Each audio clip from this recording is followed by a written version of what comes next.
Avez-vous le courage de découvrir les 9 démons les plus puissants de la mythologie sombre?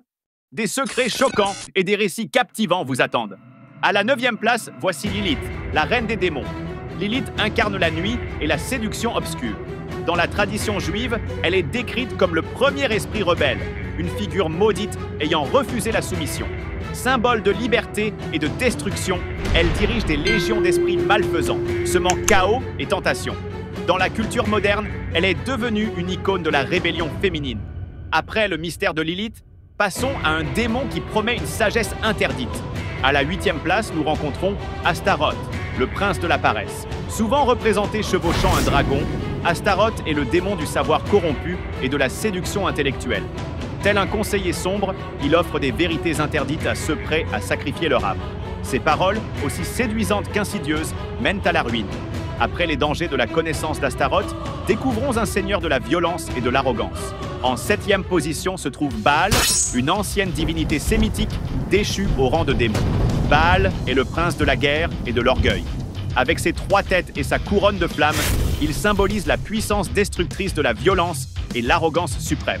Autrefois vénéré comme dieu de la fertilité, il est devenu un emblème de la mégalomanie. Tandis que Baal incarne la force brute, le démon suivant reflète l'avidité insatiable de richesse. À la 6e place, voici Mammon, le prince de l'avarice. Incarnation du désir insatiable de richesse, il est souvent entouré de pièces et de trésors scintillants.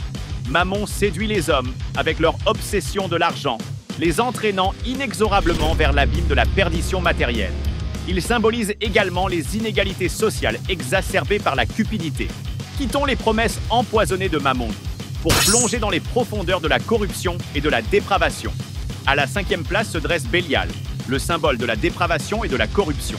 Bélial est un démon qui inspire rébellion et désordre. Décrit comme d'une beauté fascinante, il utilise son charme pour conduire les âmes à leur perte. Dans les hiérarchies infernales, il est considéré comme l'un des 4 princes des enfers. De la beauté trompeuse de Bélial, passons au feu dévastateur de la passion. En 4e position, nous trouvons Asmodée, le prince de la luxure. Asmodée règne sur le désir charnel et la destruction des relations humaines. Avec ses 3 têtes et ses ailes de dragon, il incarne une passion dévorante, capable de tout consumer. Il apparaît dans le livre de Tobie comme le persécuteur des couples, détruisant les liens affectifs. De la luxure d'Asmodée, tournons-nous vers le chaos primordial incarné. À la 3e place, voici Léviathan, le maître de l'envie. Léviathan est le dragon marin qui personnifie le chaos originel. Mentionné dans la Bible, il étouffe l'espoir et nourrit la rancune avec ses enroulements suffocants. Sa puissance destructrice n'a d'égal que sa ruse venimeuse. Après le chaos de Léviathan, entrons dans l'univers du mensonge. À la 2e place, nous rencontrons Belzébuth, le prince du mensonge. Manipulateur suprême, il n'est surpassé que par Lucifer dans les hiérarchies infernales. Souvent représenté sous la forme d'une gigantesque mouche, il commande les légions démoniaques grâce à son intelligence perverse. Ses paroles empoisonnent les esprits, transformant la vérité en mensonge et l'ordre en chaos. Enfin, nous sommes prêts à rencontrer le maître absolu des enfers. Au sommet du classement, à la 1re place, se trouve Lucifer, le roi des enfers. Lucifer est l'ange déchu, symbole ultime de l'orgueil et de la rébellion. Sa beauté éclatante dissimule un cœur plongé dans les ténèbres.